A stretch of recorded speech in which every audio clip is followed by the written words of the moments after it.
Okay, so hey Udayan, welcome. Finally, we are doing this, and it's an absolute pleasure to have you on the Appscrip podcast. So, how are you doing?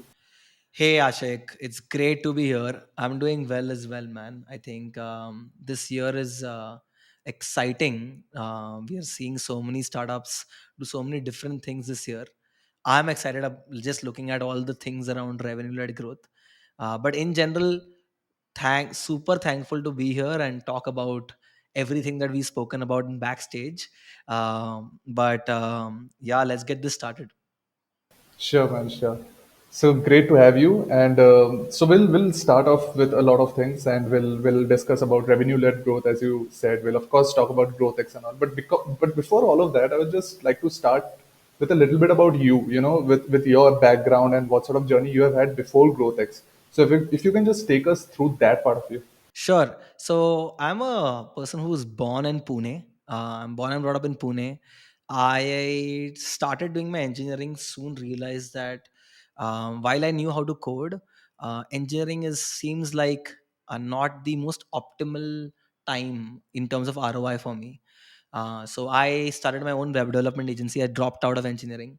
I started building websites for clients. Once these clients would come in, they would say that, hey, you build this website for us, there's no traffic coming, can you figure out marketing for me? Like, can you figure out, you just name dash marketing and I've probably done it, whether it's email, SEO, paid, all of that. And this is way back in 2011, 2012, right? And One of those opportunities led me to San Francisco. That's when I actually transitioned to a more product centered role. Came back to India, joined Sokrati that got acquired by Dentsu. I joined as their first growth hire.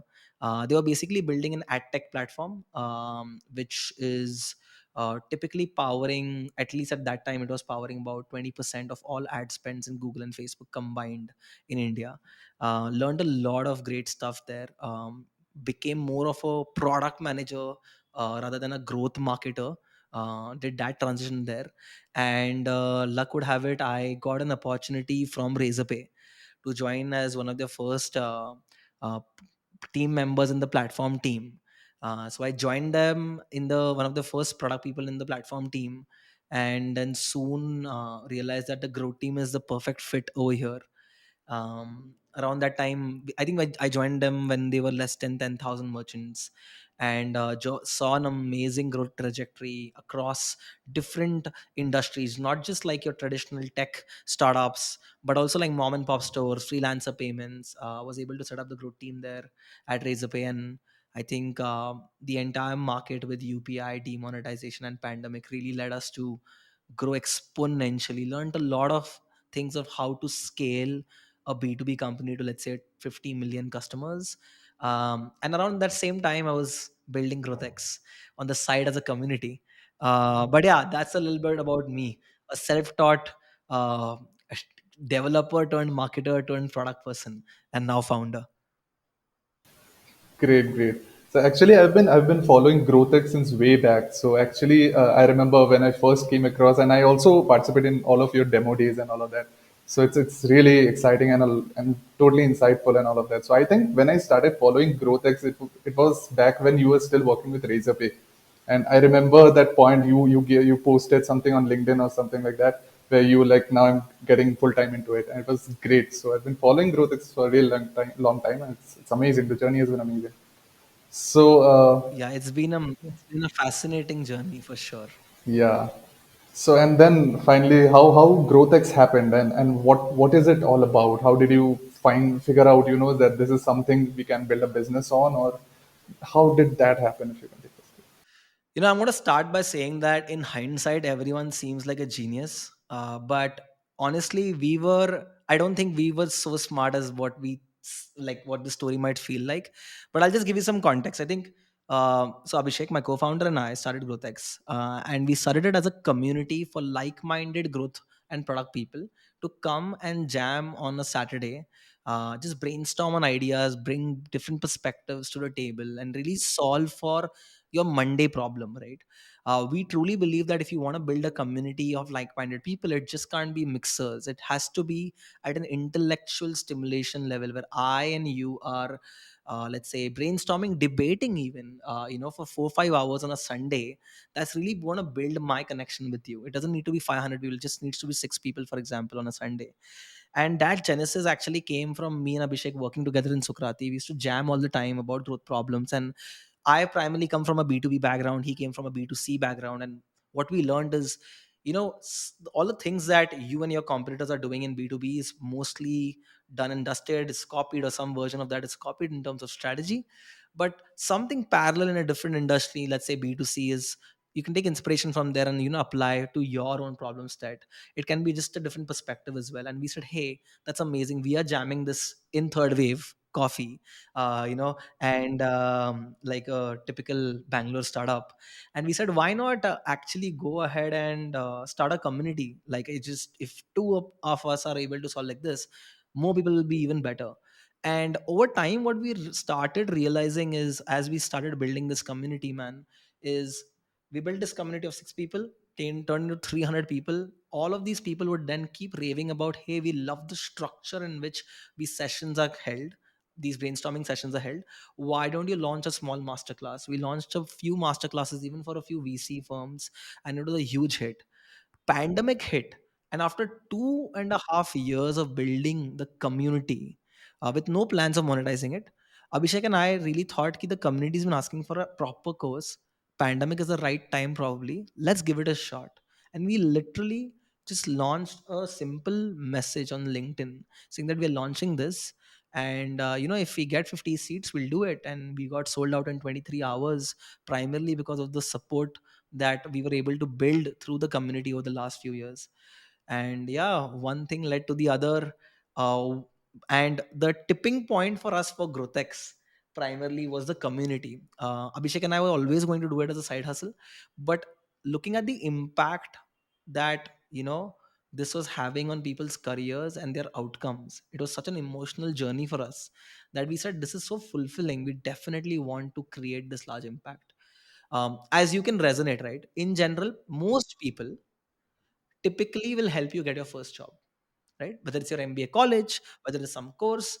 Once you're in that job, though, that's when the real fight really begins, to be honest with you. After 2 years of figuring out, okay, this is what I'm good at, how do you get from an individual contributor to, let's say, a manager, from a manager to a leader, right? And this is the journey that we wanted to really focus on, because that's the journey that we had felt a lot of pain in. And we realized that, what, to get there are some input levers. When I say input levers, think about input levers like, if I want to lose 5 kilos of weight, that's an outcome of me consuming less calories and exercising for some time, right? So input levers for, let's say, Ashik or an Udayan, from career growth point of view, is simple. It's basically, you need the structure to growth and you need motivation.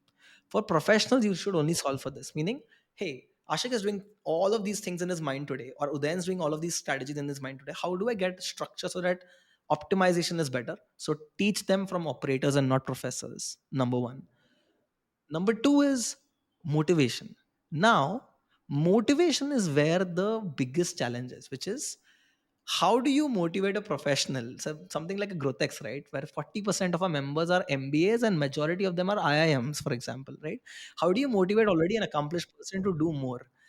It has to be with the roots, which is basically you surrounding yourself with people smarter than you, asking better questions than you, making you feel like, huh, that's interesting, that's a very interesting perspective, why didn't I think about it? So when you combine structure and community, you basically get GrowthX. We were trying to build something for ourselves as a pain point, and it ended up becoming a business. Like I said, in hindsight, we really didn't know what we were doing, but I am really glad it all turned out well. Right, right. Amazing, amazing. So, then it's funny thing, like I was talking to one of my colleagues the other day, so we were discussing about like GrowthX and how it is. So, and calling GrowthX a business kind of feels weird because, the term community resonates more to GrowthX is what I feel. And you yourself mentioned it so many times, like completely understand where it comes from. Absolutely, man. That's so well said, Ashik. Right. So then, like, let's talk a little bit about like, who are your customers? You kind of work with a lot of businesses, founders, and all of that. So what does your ideal customer profile sort of look like, and how do you solve the pain points? What sort of pain points do you solve for actually when you work with companies? Yeah. Got it. So typically, let's say that today the ideal customer for GrowthX, right, typically falls into three buckets. The first bucket is a marketer. Typically, this marketer has 2 to 8 years of experience. They are really a champion in one or two channels. Okay, they are trying to get a lot of mastery in overall across the channel breadth. Also, get some knowledge in product. All right.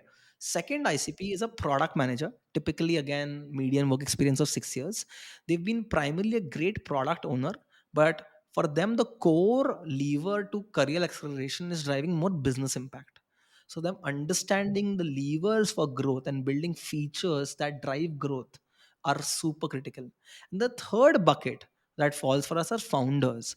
Now founders typically come to us at seed stage to series B. These people are trying to get a structure to growth, but also then get their team upskilled in this growth function, right?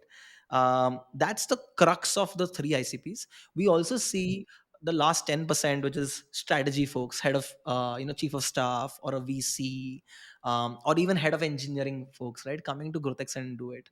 While these ICPs are there's one more narrowed down focus for us, which is we are only building GrowthX as a product for people who are either working for a product that is built on the internet or selling on the internet.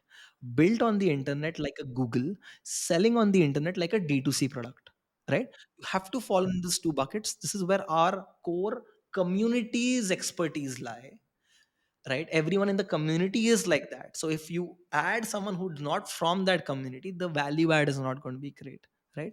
Those are the three core ICPs, and the problem statements are just this: help me get me structure to growth. Second, give me a peer set that motivates me. And third, give me exclusive access to the job roles or help me crack my promotion. Those are the core levers why people come to GrowthX. Understood. Okay. Well then, so now that we understood like what sort of customers look for, you also mentioned initially about revenue-led growth, right? So why did you focus? Why is GrowthX's primary focus right now revenue-led growth? And if you can just start with defining revenue-led growth, really, like what is it? Got it. No, I think I love these jargons. I think we are startup ecosystem is itself is a is the main victim or the main culprit behind jargons. But I guess jargons just really help people align in words. So I'll explain what revenue-led growth really is. It's nothing but a business strategy where you're focusing on prioritizing on revenue generation as a key performance indicator. Okay, your, let's say for example you would look at sales led growth or product led growth. Product led growth would be a lot of adoption, user metrics, user generation stuff, right? These are different focuses on the north star metric specifically. Now we've gone through sales led growth early in the days, okay, to marketing led growth when SEO was in a boom, to performance led growth, to I don't know, product led growth, right, where products were driving distribution. Now it'll be revenue led growth, it'll be community led growth, and some other led growth, right? It doesn't matter. Our core focus for revenue load right now is primarily because number one, three things are changing right now. Interest rates are increasing. Okay. You as a person in the business function, no matter if you're in product, growth, marketing, sales, I don't care. You are part of the business function. Your core job is to grow the business. And the market dictates the type of metric that you should be chasing, especially in our industry, right? Revenue led growth allows startups to finally start building sustainable long term businesses, right? And it's a very hard thing to do versus, let's say, just give cashbacks and increase user growth, right? That model has been done for. With interest rates are rising, and for the next 1 or 2 years we won't be seeing the crazy funding that we saw. It's imperative that we as an ecosystem together really educate ourselves about how do you drive revenue led growth. Because fundamentally the reason why I came back from Bay Area to India is primarily because I truly believe that, if I look at the top 100 companies, public listed companies in India, in 10 years I'm at least going to see one or two startups in that list. Today that list has zero. right? In the top 100 public listed companies. In US, that number is 60, for example. In China, it's about 20%, right? We are a lagging fact. It's inevitable it's going to happen. The only way it's going to happen is if we build sustainable long-term businesses, and that will only happen with revenue, aka dhanda, right? So that's where our focus is. Right, right. No, it totally makes sense, and I think, yeah, of course, it's high time that people and founders need to focus on like revenue for their growth and not just growth at any cost, which was kind of going on for quite some time. So yeah, totally makes sense. Then like you talked about revenue-led growth. So what role is like is there a way to kind of leverage customer feedback and kind of data in this? What role does that have in growing revenue? I think it's more important than ever, right? I mean, whether it was product led growth or a sales led growth or a revenue led growth, fundamentally, you need to understand the input levers to revenue led growth. So, revenue typically, for no matter what business you are, is a function of number of customers you have multiplied by the average order value.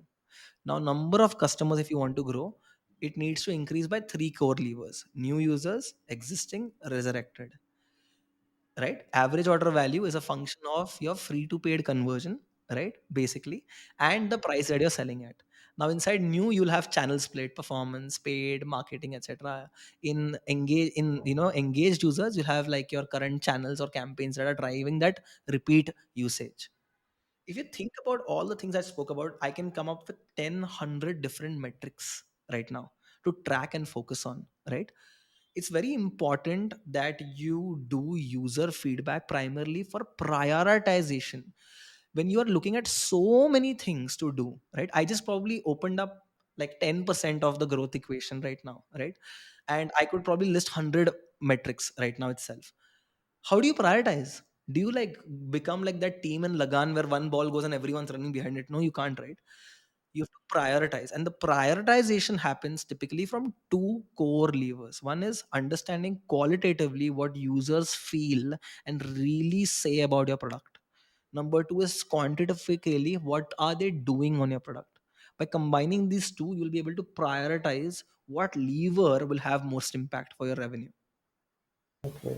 And when you talk about like qualitative and quantitative levers and all of that, so I'm sure like you cannot, as when you're running a business, you, especially when it comes to like what customer is looking for and what they are doing, and also it's in a way they have been doing, people have been doing it in the marketing led growth as well and all of that.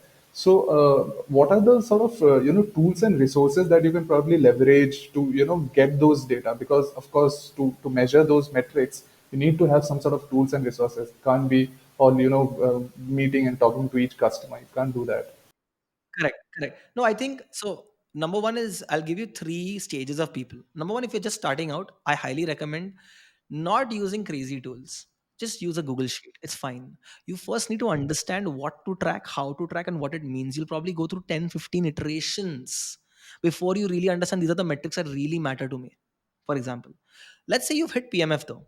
Once you start hitting PMF, you know these are the core metrics for me. You need a way to really not spend time in operationalizing on tracking those metrics, right? So while there are a lot of ways to do it, qualitative metrics you can definitely be tracking from anywhere from like you doing user calls to survey monkey to typeform. There are a bunch of tools there. You have a lot of heat map tools like hotjar, and I think Microsoft has another one as well, I forgot the name.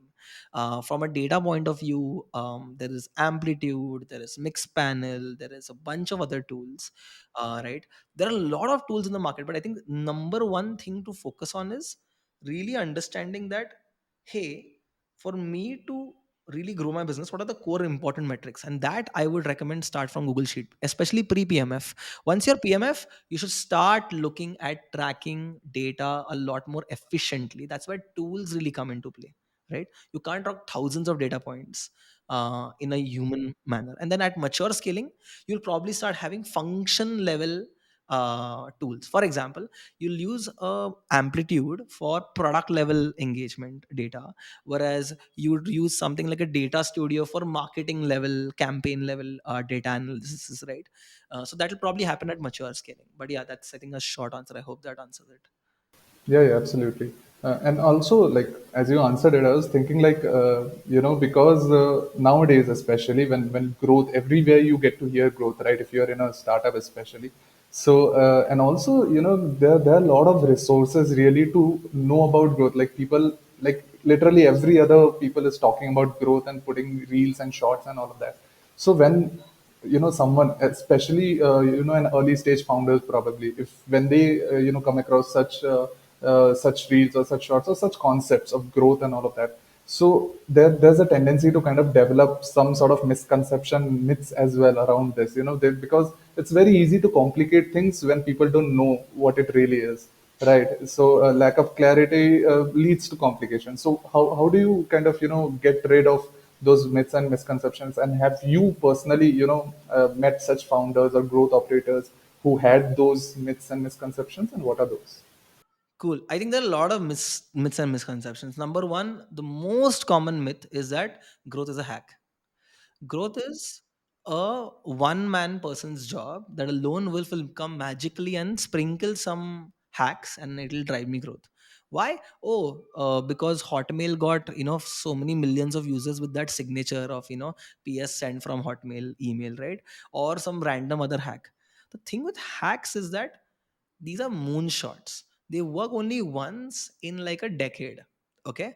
And then they'll now you try adding an email signature, see how many clicks you get on that. Probably 1,000th of what you actually got. It's called the law of shitty click-through rates. Okay. You look at a banner in the 90s, it had a click-through rate of 85%. Today, a banner doesn't have a click-through rate of 0.85%. Right. So the thing is, these hacks don't work. There's a science and structure behind growth, right? And there's a you need to build a team that can really core focus on growth. That's number one misconception. Now, how to avoid that misconception is something that I have understood. What you take is what you speak. Okay, what you consume is how you'll start speaking.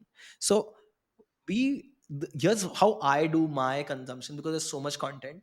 For the quantity of content, I will basically say that, hey, for the next 2 weeks I'm trying to focus on these parts of growth in my own company. I will ensure that I will tell the product feed, I will only look at those categories of reels, etc. And I will start taking notes and execute. The thing about curiosity that I keep hearing again about, I'm a curious founder, I like to keep consuming content, I can't stop myself. That's not curiosity. That's just you being lazy. Okay. Curiosity for me is you're curious about a topic, you take that insight, you execute it, and then you learn. That is curiosity. Otherwise, half of Bangalore is curious, right? Like, but truly there are very few curious people. So second is like, one is ensure that the content that you're consuming is very focused to your outcome. Number two is, if you learn something, execute it and see if it works. You don't need to know 10 things. You just need to know one thing that works. Right, and I think it's very it makes sense, because a lot of times what happens is people try something out, and in one shot probably that has worked, and people think that okay, this is how it works all the time. Like something similar in happened with the stock market as well. Like people who started investing during lockdown, they got like massive returns, and they were like, oh, this is easy, we can all do that. Correct. You know, yeah, like growth as a hack is like the worst thing. That's why we don't even at GrowthX. So you never see someone writing that they're a growth hacker or something, right? It's just not the right mindset. Short term gains are, it's a compounding long term process. Yeah, I think, and initially a lot of startups and businesses also kind of promoted these concepts, because I could see in LinkedIn all those job searches, you could see like we are looking for growth hackers and all, because they were like, you don't even know then what growth really is, and you just heard some terminology somewhere and you just put it in your JD. Correct. You'll hire them, and after 6 months, you'll be looking at the metrics, and you'll be like, "Oh, vanity metrics have changed, but real metrics haven't changed," and then you'll wonder why. And so then you also talked about like fundraising, and all of that, which is a massive part of any startup, of course. Recently we have been hearing a lot about like fundraising has been the primary focus for many founders. They have been just looking to raise more and more capital and increase their valuations, and not so much about focusing more about growth and profitability of how they are running the business. What's the how the unit metrics are really going on in the business. So like, what's your take on that? Do you think there's a it cannot be categorized as good or bad, or like how is it for you? How do you see that? I think there are two factors that play why founders did it. Number one, the market demanded and was happy with user growth metrics. So everything from LPs to VCs to founders to the ecosystem was at blame. It's not one person, right? Number two, if founders are not changing this already, which I really doubt, but if they're not changing already, I am going to pray for you. I'm going to pray that you survive, right? Because this is not going to fly. Um, People have realized, especially at the later stages of startups, is that startups need to show some real business value before they start going public, and that will only happen with if you have unit economics in place, if you have profitability in place. That doesn't mean you have to be profitable from day zero per se, right? But having a sound business model is key. A lot of business don't even have a sound business model. They don't even have it in plan. I feel like even if you're not monetizing from day zero, monetization plan day zero is important. Right, right, right. Of course, so like at least you should be going towards that. It's not just that it's not cool. Yeah, and like fundraising, right? If you go and talk to a VC right now, they're going to first ask you your business model. They're first going to understand your traction. If you have profits, by the way, right now, you're going to be like that hot chick, basically, right? You're going to be like that unicorn, essentially, right? So definitely focus on those numbers for sure. Also, you as a founder, it's so much more reassuring that you are not constantly looking out to fundraise every 18 months, burning and going behind valuations, right? You're building a long-term sustainable business where you never have to go to your employees and say that, you know what, we've screwed up. That's a horrible feeling for any founder. So yeah. Right, right. And of course, there are a lot of probably long-term implications to it as well. Like in the early stage, if you focus a lot more on fundraising and not so much on the growth, and suddenly you are scaling your company but not really making money out of it, right? So it has a long-term impact, I'm sure. So have you come across any such instance, on like what did you uh, what? Oh yeah, so many. And I actually, unfortunately, actually, I feel bad, but I feel like a lot of startups are going to actually shut down in the next 6 to 8 months because they couldn't find their business model, right? See, the thing about monetization is that while it's not important to monetize in everyone from day zero, monetization really tells you. There's this saying in Hindi, it says "दूध का दूध और पानी का पानी," right? Where the users might be happy, they might be talking to you, but when it comes to time to remove their wallet, will tell you that do they really value your product? Do they really care? Right? Does the product really add value to you? Is it a painkiller or is it a vitamin? Right? And as an early stage founder, I see a lot of this happening where the focus is completely not there. You can drive high NPS with great cashbacks. You can drive high retention with great cashbacks. The thing is, you can't drive revenue with any hacks. Okay, that's like the hack killer, basically. Okay. And a lot of startups are actually realizing this in the last 6 months, and I hope they figure out that model. Because again, for me, it's like I am in this for this ecosystem, and like we are all in this ecosystem trying to make this ecosystem grow. I remember back in 2012, I was in the startup ecosystem. My parents would like be like, "Where are you?" Right? It would be like, "Hey, what is this startup stuff?" Right? When startups got famous, it built trust in our friends. A lot of people wanted to work in it, and I truly believe this is the right way to grow and really innovate faster than traditional businesses. But I think it's also important to figure out your business model and not be like completely, I would say, short sighted about it. Yeah, no, it completely makes sense, because I think what also happens is, like, I remember when I was back in college, we had no idea about startups and entrepreneurship, right? I graduated in 2017, and that's when I really got to know about the startup world, which was, I felt like, oh, I'm already late. And then now, like this year in the college fest, I see that they have invited Ashneet Grover, and also because like once it becomes fancy and fashionable, everyone gets to know about it. As long as it's just hard work and a lot of grit, no one really cares, right? So Correct. yeah, of course, that makes sense. And so you were talking about like retention and acquisition of customers as well. So a lot of times when they focus on growth initially, So there's a dilemma between, like, where you should focus more on acquiring new customers to grow faster and show those metrics, or to retain the customers that we have already and focus more on that, so that the retention rate sort of increases, and probably in the future through word of mouth it might benefit you as well. So what's your take on that? Got it. I think my take is very simple. My take is the number one core lever to growth is retention. Okay.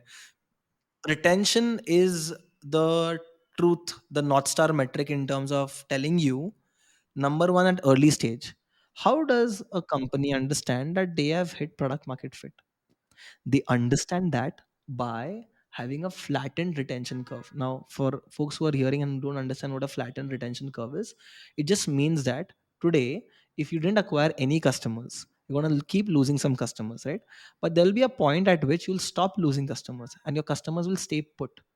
That percentage is your retention curve, right? Most companies, to understand their product market fit, should have a flattened retention curve, right? They have a dipping retention curve. What that means is, we stop acquiring, they will keep losing and they'll go back to zero, right? So when early stage companies, my core focus has always been telling that, hey, retention has to be there. That doesn't mean you don't acquire a single customer, but retention focus has to be there from day zero. It cannot be an afterthought. Oh, once we have 10 million customers, we'll think about retention. No, you think about retention from day zero, because retention will drive word of mouth, high NPS, which again fuels into good acquisition, lower CACs for you, right? It's a compounding loop that will keep happening. So I would say early stage, mid career, or early scaling, or mature scaling, retention is the core focus. Retention should be like a constraint metric for you. Even if you're chasing acquisition, I want to like chase, let's say, 10% growth month on month. Hey, is my retention rate really dropping like crazy for these new users? Okay, let's take it to 5% maybe, right? Let's figure out why retention is going down. That's how I would look at retention and acquisitions relationship. They're very hand in hand. No, it totally makes sense. Like how you explain, it's a very interesting way to look at it actually. So, like, if you really focus on retention more, then even if your acquisition really goes down, you will never go down to zero, right? The customers that you have acquired and retained, they have kind of observed what value they are getting out of you, and they'll remain being your customer. That's really interesting. Yeah. So, Udayan, like, when we talk about revenue-led growth and the strategies to kind of approach towards those, to kind of achieve those revenue-led goals, um, how do you think, like, they differ when we talk about different industries? Like, do they actually even differ? Like, for example, if we talk about a logistics startup versus an e-commerce or a social media, like, what sort of approach difference, at a very fundamental level are there, or is there any difference at all? I think the equation changes. So there are some industry specific nuances that do change. The fundamental science remains the same. So, like for example, in logistics, your revenue led growth strategy will obviously involve optimizing your supply chain management, improving delivery rates, reducing shipping cost, right? In social media strategy, it's going to be increasing user engagement, because that's going to, if you're going to have an ad monetization strategy, right, in social media, for example, right? You're going to have all of that engagement driving your revenue through, let's say, advertising or sponsorship. So focusing on those levers makes sense. Then I think in e-commerce, for example, these strategies will involve in optimizing the website and user experience, improving the inventory of products that you have, or improving the logistics and fulfillment, right? All of these smaller nuances keep changing, but fundamentally they're all tying back to that equation that we spoke about. Revenue is a function of users into average order value. Users is a function of new, existing, resurrected. New is a function of the channels you have. Existing is on the campaigns and the natural frequency of a product. Resurrected is on your retention rate plus how many will come back from your campaigns, right? So, and this equation stands through across all mediums. Now, smaller nuances will keep changing, but the 80% rule still remains. Right, right, right. And like, I understand, like, when we talk about revenue-led growth and all of that. So, of course, like, being a founder, probably, the founder will focus on that and would understand the importance of it. And all his probably business decisions would be, he'll try to align with those. growth goals, of course.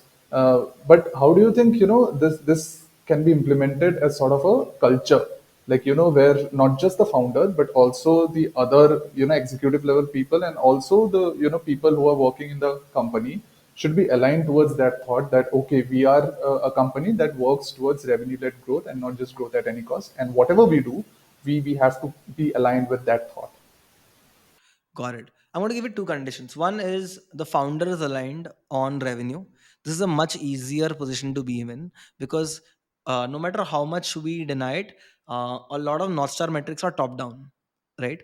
So if a founder is aligned on revenue led growth, the core challenges the founder will face is basically realigning their team on revenue led growth and the science behind it. Now, there are multiple ways to do it. One is, if you feel like your current team competency, your current team structure and culture is not a fit, you can obviously hire folks. But right now, the market, looking at the fundraising, hiring new folks and more expensive salaries is really expensive. You would rather look at doing smaller revenue led growth experiments on a team by team basis as a founder, forcing that in. And if you want to amplify that, obviously, like, there are upskilling programs around revenue led growth, etc. But the core focus is having that implementation from top down, right? Because once you have that, that becomes super critical. Now, if you are, let's say, in a company which is bottom up, which is, you understand revenue led growth is important, founders not understanding, here you're on a much more challenging place. However, here's something that I have to tell you, is that a founder is actually doing so many things, they get caught up in, like, the sometimes they miss out on, like, the critical aspects. You as an operator, it's your core job to really go and in a structured way create a document on why you feel like revenue loaded growth for our company makes sense. If we do it, this is what we can achieve. If we don't do it, this is where we can go potentially, right? Having that conversation with your founder is super critical, right? You can also go a mile higher by doing some experiments on the side on revenue and showing that this actually works, right? When you do these things, the top down, I would say, involvement or acknowledgement is much higher, right?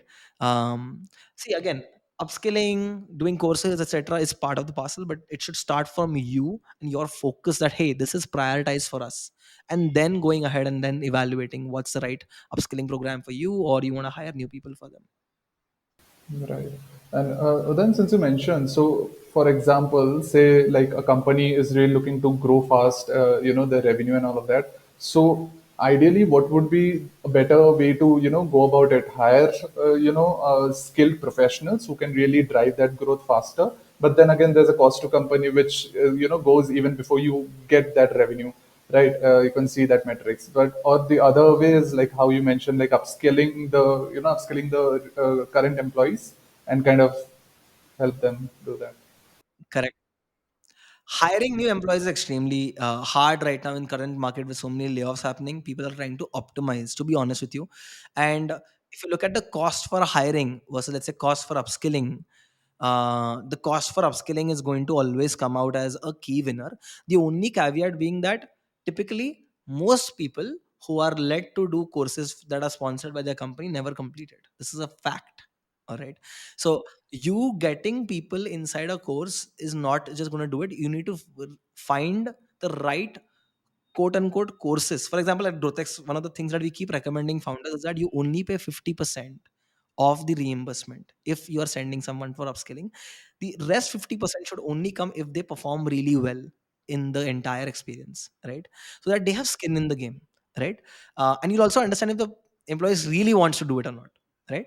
Because if they're like, no, no, 100% only you sponsor, then otherwise, so you understand, like, it's like, it's very fair, right? Second is, I have a framework. For example, today, if you have a team, you have to look at two things. Do you have the current bandwidth? Is your bandwidth already at 80%, 100%, or 20%, 120%, right? Of whatever BAU stuff that you're doing, business as usual stuff. If that's too much, then you have to start thinking about hiring.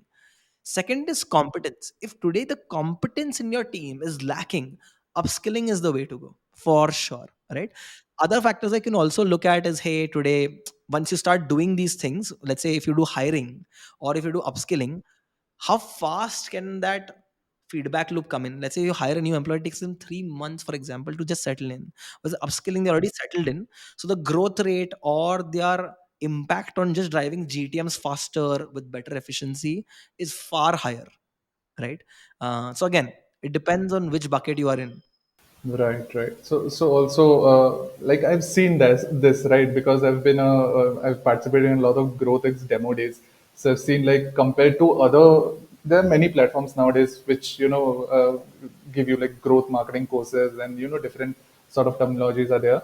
But, those are mostly, kind of one-sided communication, right? The speaker or the tutor is kind of speaking and like telling you what all you should be doing, and you just kind of make notes, and that's all that you do. But whereas growth is, you really kind of make people do stuff, like you solve this, you take this case and you show how this company can actually grow in, so and so time and all of that.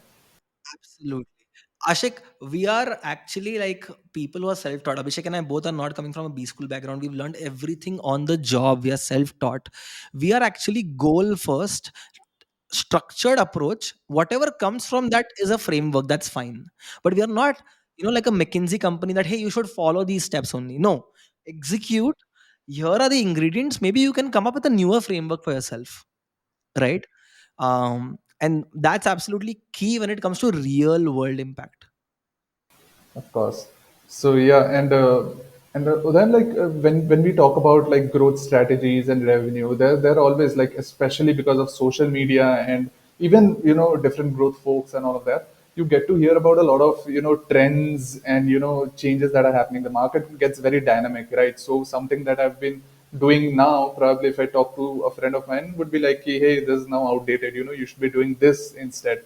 So how do you, as someone who is like primarily into growth, is totally focused on growth, how do you keep up with, all the trends and changes that have been happening in the market, and how do you evaluate, like, is this trend really something which is going to stay, or this is just a fad, it's not going to stay? How do you do that?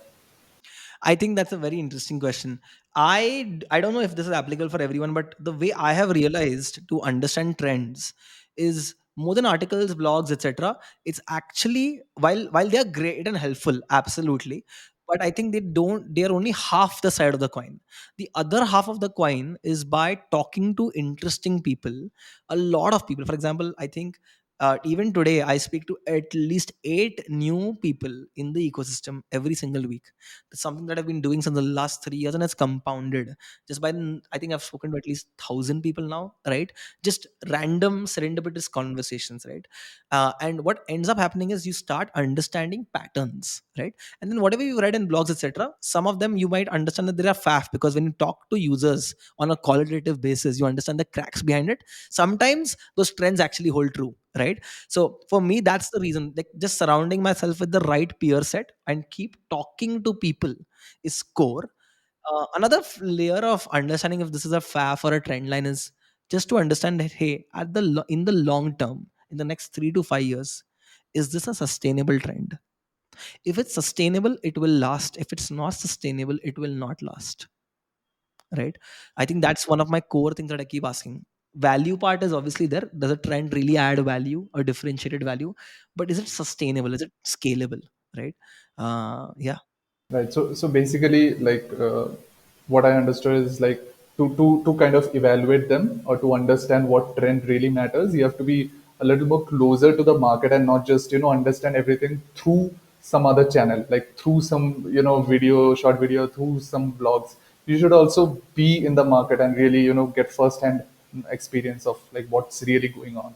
People, because like, you can discuss, hey yaar, I've heard this community led growth is this thing you're doing. Community led growth, is it actually improving? And so this one, like, yeah, it's actually matters improving, versus let's say someone, you ask about something else trend, they're like, yeah, I've heard about it, but today it's not showing us results, for example, right? Because these are the gaps. So maybe that framework works, but in these gaps it doesn't work. Now I have a more nuanced understanding about the trend, or maybe the trend is completely false, right? So just that happens when talking to people. Of course, when especially when money is involved, people tend to like speak more truth to it, right? Because all the information that you get for free, you can't really, filter them. Like, is it really true or not, right? So another like you probably on a daily basis communicate with a lot of growth operators, right, who have been doing this for the like bread and butter, literally, right? So have you observed like some sort of very common mistakes which they usually kind of do while framing the growth strategies for the company, or when they are working on revenue-led growth? What are the basics and common mistakes that they kind of end up making, and how do you think they can kind of course correct them? I think the most common mistakes I see is that if when I tell people revenue led growth, the thing that pops up in their mind is a splash screen of upsell and cross sell. While that's the end outcome that you want to increase the average order value, it's the most common mistake I keep saying. See, to be honest with you, you've never really bought something because of a splash screen forced you to buy it. You bought something when a splash screen came because it felt intuitive, personalized, something that was part of your natural journey and felt like the right core value prop for you. To understand how do you get there, and those users is where I would say focus on. Don't focus on more on the splash screen and the pop up, because that will not give you results. That'll only be spray and pray. It'll be like sending 10,000 cold emails and praying to God that one person responds, right? So I think that's the number one mistake I've seen growth operators make. Right, right, right. And then also, like for example, there are a lot of different verticals in a company. For example, say someone who is working in tech, like hardcore tech, or someone who is probably in the HR department of a company. Okay, so they are not directly involved with the revenue aspect of the company, right? What they are doing is not directly bringing money to the company. So how do you think their job or whatever they are doing can be aligned to the ultimate revenue growth goals of the company? Is there a way to do that, or is it even important for a company to focus on that? I think as an operator, it's definitely important for you to understand if you're in a profit center or a cost center. Even if as a developer, what kind of products are you working on? Are these products really generating revenue and bread and butter? And aligning yourself to those products is super critical. As a founder, trying to show how each person has that impact on revenue is also critical. However, some functions will not have that direct impact, right? Some functions will have a strategic impact, and that's okay. But as long as 70% of your org has some kind of derivative understanding of this is how they impact a revenue number, right? That is super empowering even for you to understand which functions are drawing how much impact, but also for the operators that hey, this is the contribution that I am able to make. So I do believe it's important. And how do you think as a founder someone can do that, like probably in the HR team and tech team? How do they drive that alignment? Is there a way? Perfect. So, for example, let's say if you are, I'll take both the examples, HR and tech. You're an HR BP. Today, the HR BP understands that because of miscommunication, certain GTMs are taking 7 days longer than usual. Now, the 7 days longer GTMs then can be understood that, okay, this is the X amount of business impact that it's causing, right? If you as an HRBP take it as your OKR alignment goal that, hey, these two people should have cross OKRs that they're aligned on, we ensure that the HR, their managers are having sync ups between them. You reduce that GTM tag to 3 days. You have essentially then improved business revenue metric by X percentage. Same thing for tech. You're launching a product. What is the business impact of that product or a feature or a sub feature, right? Can be attributed. It might be a more complicated exercise and it doesn't need to be absolutely perfect. It's just about understanding the input lever to revenue and really aligning your teams there. Right, right, right. Yeah, totally makes sense. And then so just one more thing. So there's one more term which is like really fancy nowadays, which is like community-led fundraising, right?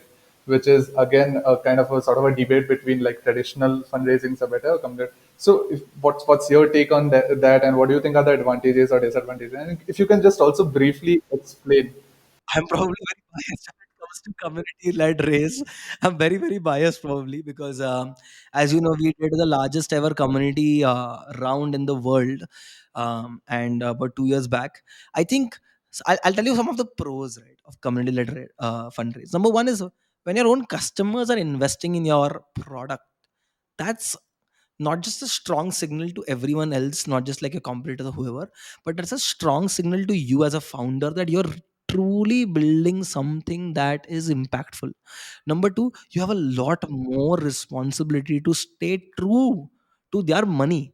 Someone's money that is not VC funded, someone's hard owned cash is been given to you. So that ownership and responsibility is empowering and also like has a lot of pressure, right? uh number the And this is obviously a pro and con, but another pro of this is your community led angels are never going to be like behind you to ask you like, hey, please, we should do this and you should execute this only. They'll never be able to dictate the north star metrics. You are the king of the boat, right? You are the captain of your ship, right? So essentially they're trusting you with that, and that trust gives you the amazing amount of freedom, almost like a bootstrapped company, to be honest with you, right? To really do what's right for the customer, right? And then you have no excuses on what you did and what you didn't. So it's a pro and a con. I truly believe it's a pro if you have, if you're a mission driven founder really trying to create impact in the ecosystem. Community led fundraise is absolutely critical, and I would say it's not a this or that, but should be definitely something that you should consider in your arsenal. It doesn't mean that if you do community led raise you should not ever do a institutional round, or vice versa. If you've done an institutional round, I can't do a community. No, it's not that. It's just different instruments with different pros and cons. But community definitely has its own pro and con, man. And also, it's sort of a validation, right? That people who are investing are not just because they're going to make money from your business, but also that they see value in your business and they really want your business to exist because they want more people to kind of feel or experience that value. Correct. That 1 rupee is equal to 100 rupees, right? In terms of the impact and the evangelism that you bring with that kind of raise.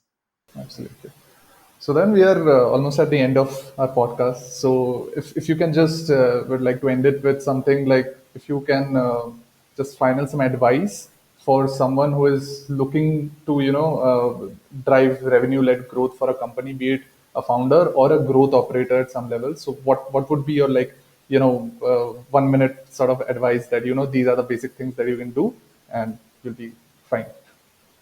Okay, so for founders, I wanted to take a deep breath. First of all, thank you for listening to this podcast. I know that it's hard. In any case, I am a founder myself. It's very hard. My number one focus here and advice for you too would be is that look at your entire week's tasks and meetings. See how many of them are actually impacting your North Star metrics in terms of revenue, and do this every single week. In 3 months you will be on the right track. That's the only advice I have. Okay, you are smarter, you know what to be done in your business. As an operator, I want you to do the same, but this time I want you to think about, hey, what are the projects and activities that I am doing that I'm truly driving revenue for my company, right? I think if you just do this for 3 months, I think you will be in a 10x better place than what you were before. Thank you, Dan. Thank you for your time and thank you for doing this. It really means a lot. I think people got some really valuable, insights about growth, about revenue, and all of that. And thank you for doing this, man. Thank you so much, Ashik. And thank you, Appscrip, for having me. It's a pleasure being here and talking to you. Thank you. Thank you.